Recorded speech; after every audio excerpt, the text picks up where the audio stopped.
Hello friends, आज हम discuss करेंगे लेक्चर नंबर 10 ऑन एनालॉजी। हम एनालॉजी सीरीज में 9 लेक्चर्स डिस्कस कर चुके हैं और 45 क्वेश्चंस अभी तक डिस्कस करे हैं। सो 10th लेक्चर में हम नेक्स्ट 5 क्वेश्चंस डिस्कस करेंगे जो कि इम्पॉर्टेंट है एसएससी एग्जाम के लिए, आईबीपीएस और एसबीआई एग्जाम के लिए। चलिए स्टार्ट करते हैं।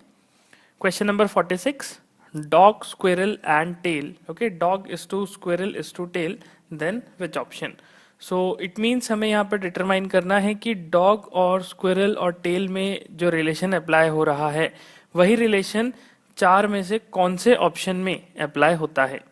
उसके लिए हमें सबसे पहले डॉग, स्क्विरल और टेल में एक रिलेशन निकालना है कि किस तरह का रिलेशन यहाँ पर है। तो लेट्स सी कि डॉग, स्क्विरल और टेल में डॉग इज टू स्क्विरल जब लिखा है तो dog and squirrel both are animals. Okay, दोनों ही एनिमल्स होते हैं। But what about tails? मैं ऐसा तो नहीं कह सकता कि सिर्फ एनिमल्स के ही टेल होते हैं। ओके, बिकॉज इंसेक्ट्स के भी टेल होते हैं। तो यहाँ पर dog is to squirrel is to tail में हम एक रिलेशन जो देख सकते हैं, दैट इज डॉग और squirrel both has tails. Okay, क्या रिलेशन देख सकते हैं कि बोथ हैज टेल, दोनों ही एनिमल के पास क्या होता है, टेल होता है। तो इसका मतलब ये जो थर्ड ऑब्जेक्ट है, ओके, थर्ड टर्म है या फिर थर्ड एंटिटी है, ऐसा भी कह सकते हैं। सो दिस एंटिटी, ये दोनों ही फर्स्ट एंड सेकेंड एंटिटी के पास एग्जिस्ट करती है। Okay, dog has a tail as well as squirrel also has a tail. तो हमें रिलेशन कैसा निकालना है कि जो थर्ड एंटिटी है वो शुरू की दोनों एंटिटीज में एग्जिस्ट करती है। ओके, सो ऑप्शन ए हम देखते हैं, कॉटेज इज टू हट इज टू पैलेस। सो ये ऑप्शन बिल्कुल भी नहीं हो सकता, एक इररिलेवेंट ऑप्शन है, बिकॉज कॉटेज में कोई हट नहीं होती और पैलेस में कोई हट नहीं होती।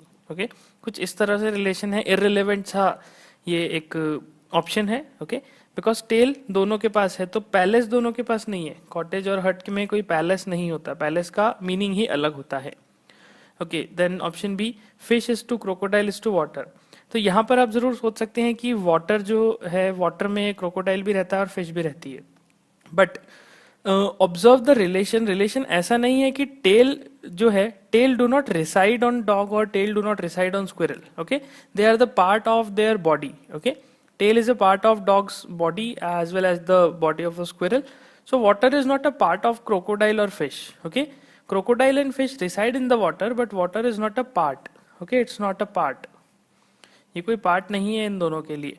ओके, तो इसीलिए ऑप्शन बी भी गलत है। We can see third option, horse is to ox is to horn.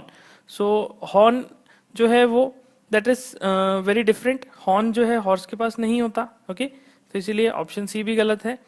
Then I can see truck is to, okay sorry it's truck, ये ट्रक होगा। Truck is to scooter is to gear. तो हम देख सकते हैं truck और scooter दोनों में ही क्या होते हैं, गियर एग्जिस्ट करते हैं। तो डेफिनेटली ऑप्शन जो सही है कि gear exist in the truck as well as in the scooter, तो हम कहेंगे yes, option D is the correct. जो रिलेशन यहाँ पर क्वेश्चन में दिख रहा है वही रिलेशन यहाँ पर भी अप्लाई होता हुआ दिखाई देता है।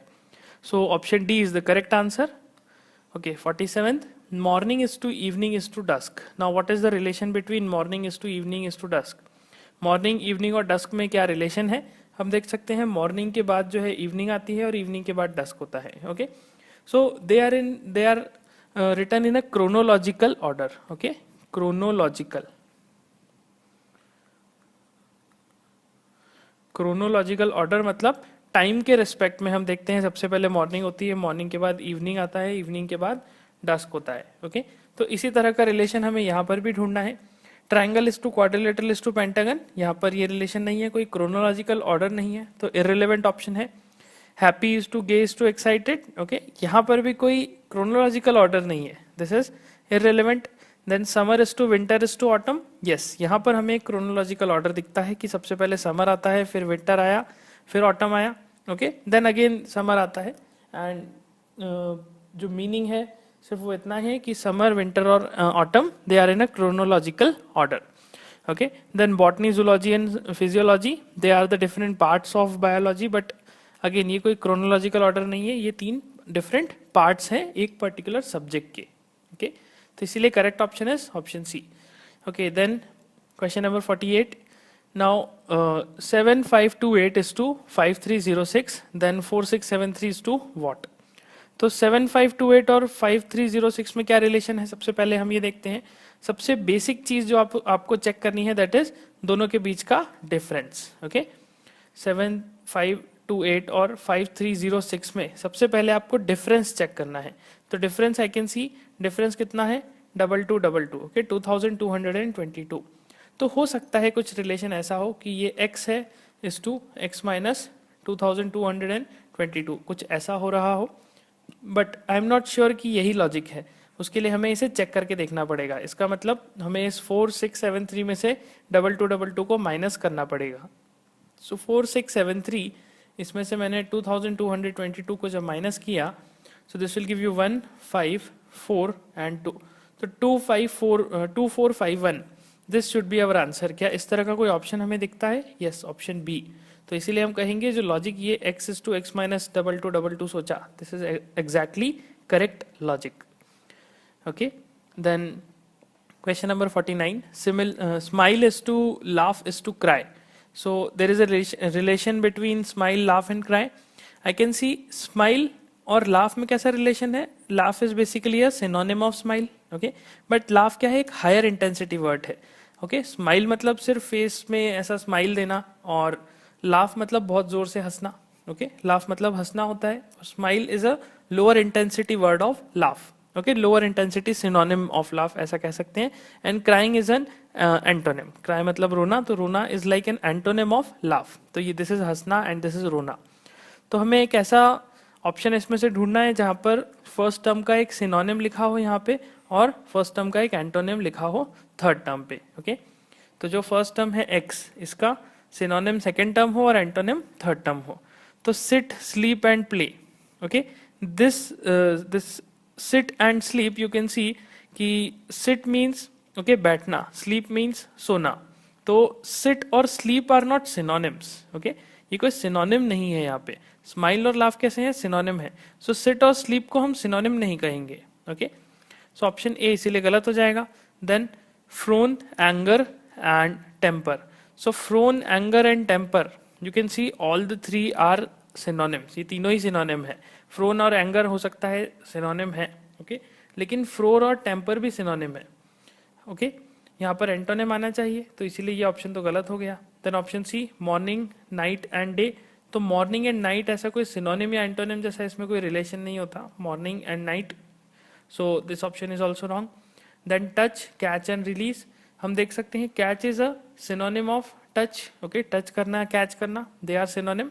Okay, and touch and release they are antonym.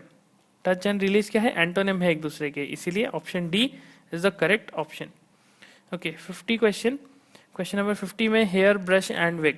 So what is the relation between hair, brush and wig? I can see brush में भी हेयर्स होते हैं और विग में भी हेयर्स होते हैं।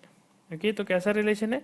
जो फर्स्ट टर्म है, जो फर्स्ट ऑब्जेक्ट है, वो दोनों में ही, फर्स्ट टर्म या फर्स्ट ऑब्जेक्ट जिसे हम कह रहे हैं, ये दोनों में ही आता है। ओके, ब्रश में भी आता है और विग में भी आता है। सो ऐसा हमें ऑप्शन ढूंढना है जहां पर जो फर्स्ट टर्म है वो यूज होता हो दो सेकेंड और थर्ड टर्म को बनाने के लिए। सो आई कैन सी ऑप्शन ए में iron, hammer and x. Okay, iron use होता है हैमर, हथौड़ी को बनाने में, और आयरन यूज होता है एक्स मतलब कुल्हाड़ी को बनाने में भी। तो may be possible option A correct होगा, लेकिन हम ऑप्शन बी, सी और डी को भी चेक करते हैं।